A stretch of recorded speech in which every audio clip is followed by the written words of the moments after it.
welcome back to this Van Morrison weekend. Yesterday's first time hearing his music with Brown Eyed Girl. For all that song's utter simplicity and really quite a short song, it was so delightful. Today, I have a song in front of me called Bring It On Home to Me. And it's a song by the American soul singer Sam Cooke, released in 1962. Now, this is going to be Van Morrison's take on it. Let's see how it sounds.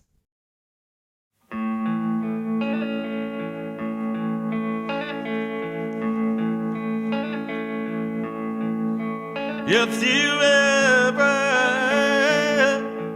change your mind about leaving me behind, bring it to me, bring your sweet loving, bring it on home to me. Yeah. It's kind of nice. This one's a little bit of a slower song, and it focuses more on the voice and less on the atmosphere created by the instrumental accompaniment. And so I get to enjoy getting to know his voice a bit more. And I also have to notice the guitar, because I notice what stands out to me is that he has, at least between these two songs, a very consistent choice of guitar tone, although both of these songs have a very different accompaniment pattern. Both of them, this one is more legato, more resonant. Of course, it's slower paced, so there's time for a bit more ornamentation. Ya da da da da da dum bum bum da da da da da dum bum bum. Still, it's the same guitar sound. It's simple arpeggios. In fact, one single chord for that whole introduction, all the way to here. That's where the chord changes. It's so simple, and yet it sets up this mood, this vibe for the entire song, really. And it's also interesting to me, thinking about yesterday's song and today's song, and focusing on this guitar style, knowing that he is a Northern Irish musician. And one of the things that I have noticed along the way, sometimes to your surprise, sometimes to my surprise, is how sometimes I pick up on traditional folk music influences in a person's style. It's interesting to me that I don't hear something that really makes me say, oh, hey, Irish folk music. However, I can say that this type of accompaniment is incredibly common in traditional British Isles folk music, even American folk music. But it's also true that Ireland is the land of the harp, and an Irish harp is a particular kind of harp. They have their own kind of traditional folk harp. And arpeggios, as these are even named after the harp, meaning in the style of a harp. So we could say that this opening is very much in the style of a harp. And in fact, it's interesting now thinking back to yesterday's song too, which was not arpeggio based, but it had those thirds, and it was very light. In that way, it is very akin to folk music, the simplicity of the harmonic design, which, I want it to be clear, I'm not diminishing by saying it's simple. Sometimes simple is the most beautiful. And I have a particular love of traditional folk music. So just for fun, before we get deep into this song, let's try out this little arpeggio pattern on the harp and see how it feels, and just see what happens down the road in the song, how it develops. See, I'm going to keep my ears open for what happens with that, but just for fun, let's try this out.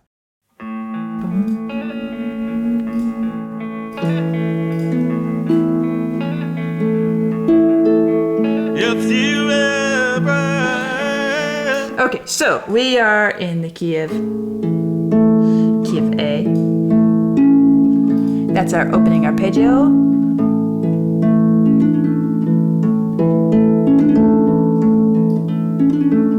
Even the little flourish here, the little ornamental decoration on it, fits well under the harp, under the fingers on the harp. I'll put it up an octave so you can hear it a bit more clearly.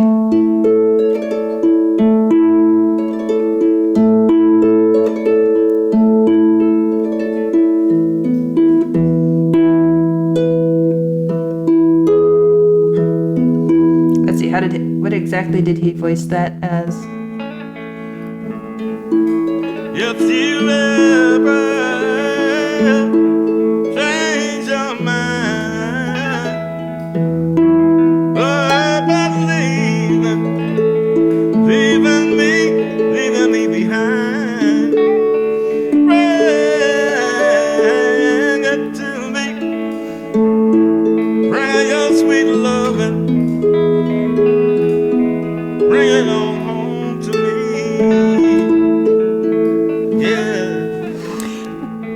So already, because the chord progression is so elemental, it's easy to start just kind of picking along by ear. And if I heard it a couple more times, I could play along quite comfortably. But you see how naturally even the shapes of these chords fit under the fingers for the harp.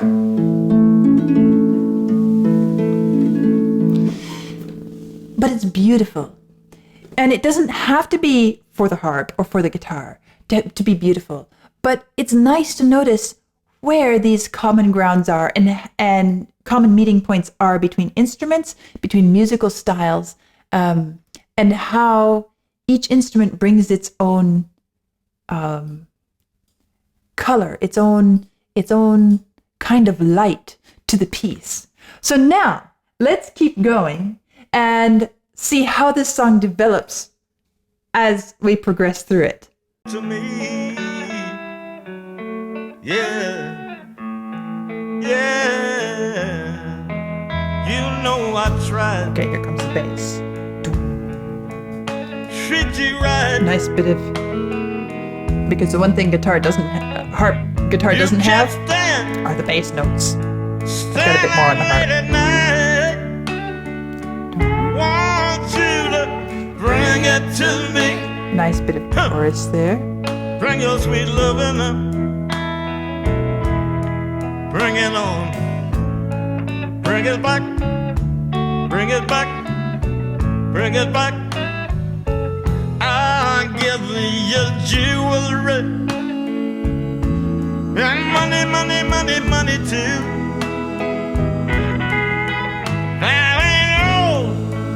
That ain't all I can do for you. Oh, bring it to me. Bring your sweet loving. Bring it on home. Bring it on home. All right, Jeff. I like his voice. It has a nice sound. It's not a voice that sounds really the most captivating.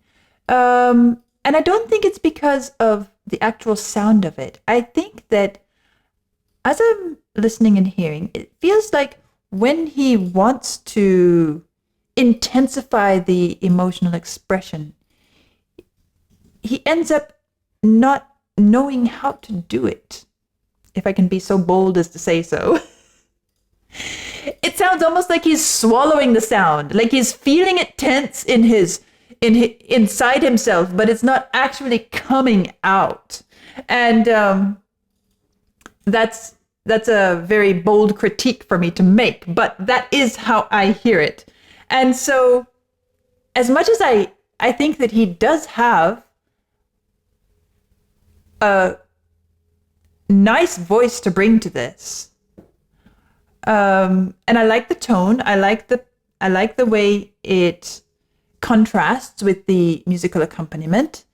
And as I said at the beginning, this piece is much more focused on the sung part than the previous song. This is much more melodic, and this is much more, the instruments are staying out of the way. They're creating the atmosphere, the mood, they're coloring the room, but they are not the focal point at all. As I said, it's simply arpeggio accompaniment.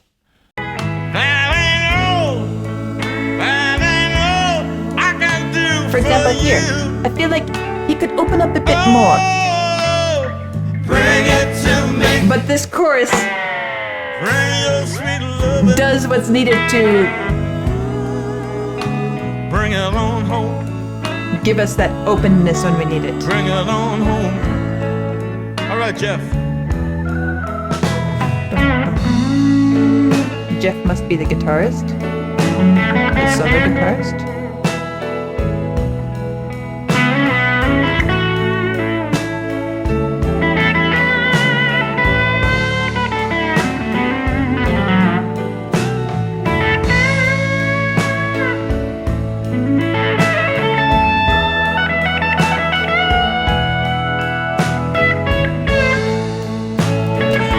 I just thought of something.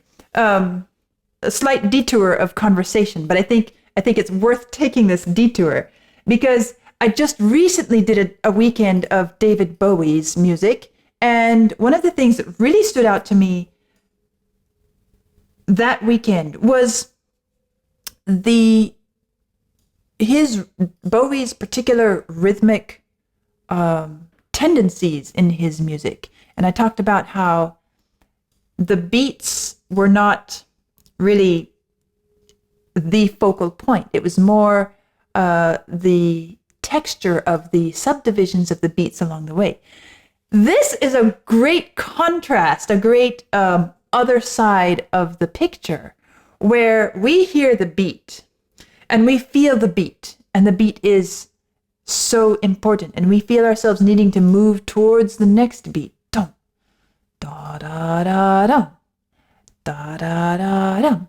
And it's not because there isn't anything happening in between those beats in the intervening time.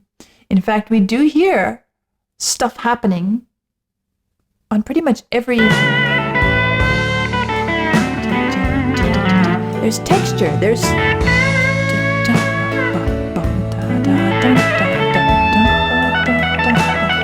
We can hear subdivisions, but the music is not focused on those subdivisions. It is anchored in the beat.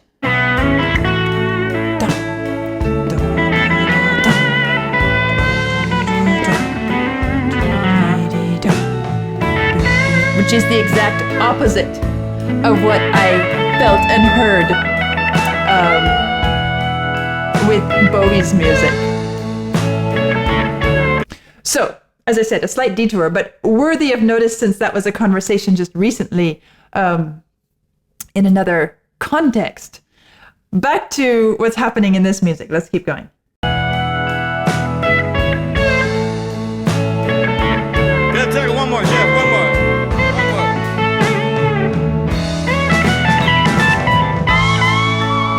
Building up a bit more.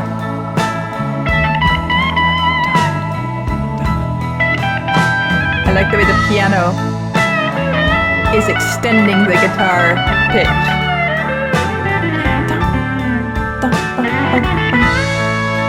With those high octaves.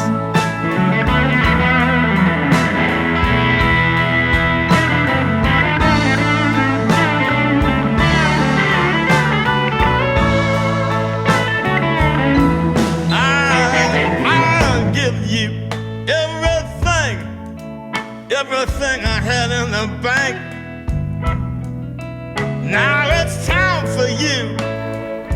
This song is very much about immersing yourself in the current and just getting lost. Let yourself sway along. Let yourself get carried on through it. Bring it on. Bring it on. Bring it on.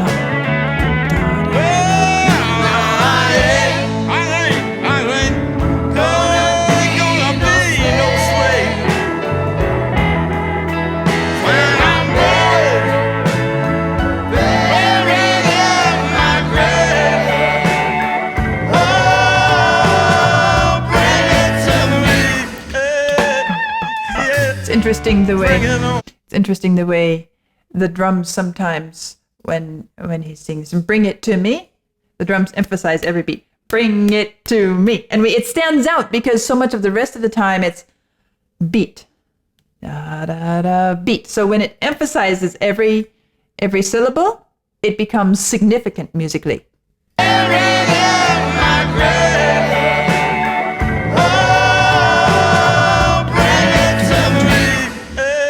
Bring it to me. Bring it on. Bring it on back. Bring it back home. Bring it back home. If you ever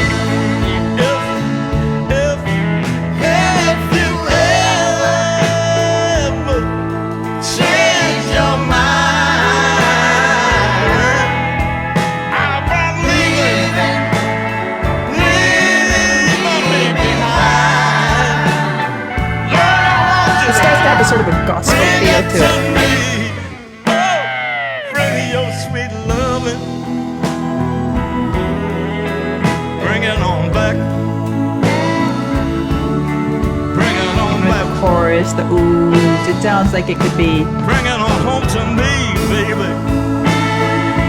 Bring it on home to me. Whenever you change your mind. There again, the drums are emphasizing that bit for a moment. Bring it to me. Bring it on home. Bring it to me. All right now. Bring it to me. Send it on home. Bring it to me. Bring it to me. A little bit of organ in there. Send it on back to me.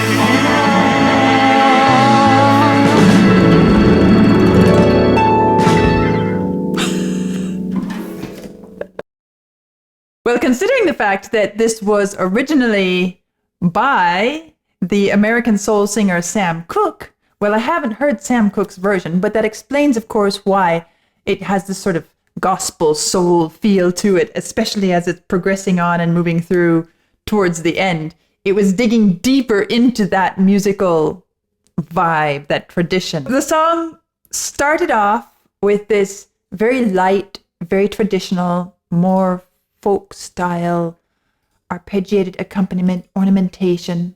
And it was a gradual change, so gradual that we might even say we didn't really notice when, at precisely which moment it shifted into this more gospel soul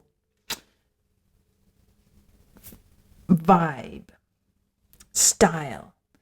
But it certainly did shift. It moved gradually that direction. It moved away from this very light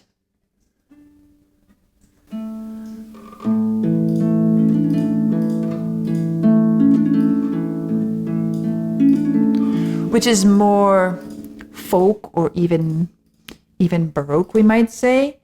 Delicate, filigree ornamentation, and then over time, as each instrument came in, it took us further and further away from that delicacy, from that lightness, towards more of the soul style where you have the chorus and you have the beat and you have the piano and you have drums and you have this current that just carries you along, and there's nothing you can do to fight it. It's going to take you with it. And I think think his interpretation, his rendition of it is quite effective and quite nice. It doesn't have, it never got to a really, really like deep soul feel to it. It didn't get to that point. I don't feel like he's that kind of singer, at least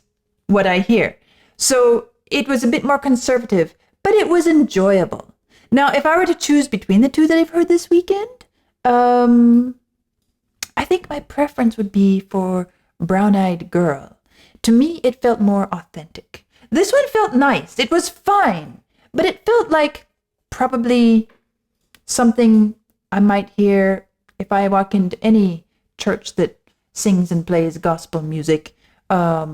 It felt like something that most any decent band could come up with, as long as they don't mess it up too badly. So as far as something that really sticks with me and leaves an impression, it's definitely Brown-Eyed Girl. I'm not complaining about this though, because I'm not saying that it's badly done or inadequate.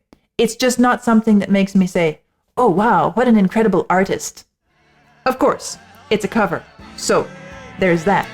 But it's a good example also of perhaps Van Morrison's musical style, the different strands of musical influence that he drew from. And I am going to be curious to discover more of his music in the future. I'll see you soon.